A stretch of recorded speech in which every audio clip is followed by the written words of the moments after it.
अमेरिकी चुनाव के परिणाम सामने आ चुके हैं। डेमोक्रेटिक पार्टी के उम्मीदवार जो बाइडेन को इस चुनाव में जीत हासिल हुई है, लेकिन वर्तमान राष्ट्रपति डोनाल्ड ट्रंप अभी तक हार मंजूर करने को तैयार नहीं है।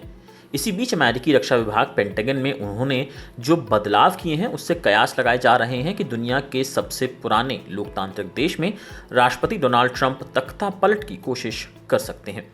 दरअसल ट्रंप की भतीजी के ट्वीट से भी इन कयासों को बल मिला है। ट्रंप सरकार की तरफ से वरिष्ठ अधिकारियों को हटाया जा रहा है और मौजूदा राष्ट्रपति के वफादारों को इन पदों पर नियुक्त किया जा रहा है। सोमवार को डोनाल्ड ट्रंप ने रक्षा मंत्री मार्क एस्पर को हटा दिया।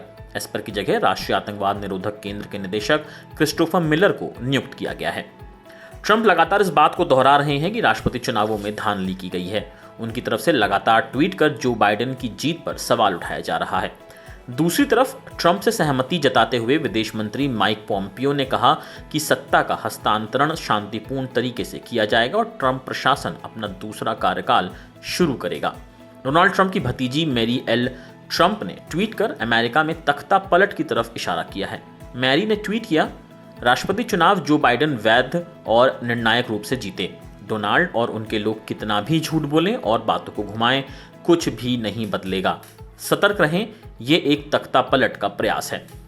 ट्रंप प्रशासन ने मार्क एस्पर को हटाने के 24 घंटे बाद ही पेंटागन में कई बड़े अधिकारियों को पद से हटाना शुरू कर दिया।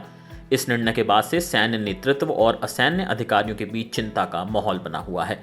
पेंटागन के कार्यवाहक नीति प्रमुख जेम्स एंडरसन को पद से हटाया गया है। उनकी जगह उन अधिकारियों को पद सौंपा गया है जिन्होंने पूर्व राष्ट्रपति बराक ओबामा को आतंकवादी तक कह दिया था।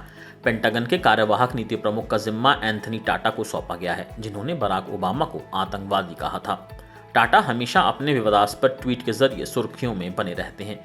उन्हें रिपब्लिकन का कट्टर समर्थक माना जाता है और उनकी गिनती ट्रंप के करीबी लोगों में होती है। अमेरिका के निर्वाचित राष्ट्रपति जो बाइडेन ने मंगलवार को कहा कि राष्ट्रपति डोनाल्ड ट्रंप का अमेरिकी राष्ट्रपति चुनावों में हार नहीं स्वीकार करना शर्मिंदगी से भरा हुआ है। चुनावी नतीजे सामने आने के बाद से ट्रंप लगातार अपनी हार को नकार रहे हैं। इसे लेकर उनकी चौतरफा आलोचना हो रही है। डेलावेयर में बोलते हुए बाइडेन ने कहा, मुझे लगता है कि शर्मिंदगी भरा है। काफी स्पष्ट रूप से एकमात्र बात यह है कि मुझे लगता है कि राष्ट्रपति की विरासत को नुकसान पहुंचाएगा। मुझे लगता है कि अंत में 20 जनवरी को सारी चीजें ठीक हो जाएंगी और फिर एक उम्मीद यह है कि अमेरिकी लोग समझते हैं कि परिवर्तन हो चुका है। कैसा लगा ये वीडियो हमें कमेंट सेक्शन में जरूर बताएं और अगर ये वीडियो पसंद आया हो तो इसे लाइक और शेयर भी करें और हमारे channel Asia net news Hindi को सब्सक्राइब करना ना भूलें और इसके नोटिफिकेशन पाने के लिए बेल आइकन को जरूर दबाएं।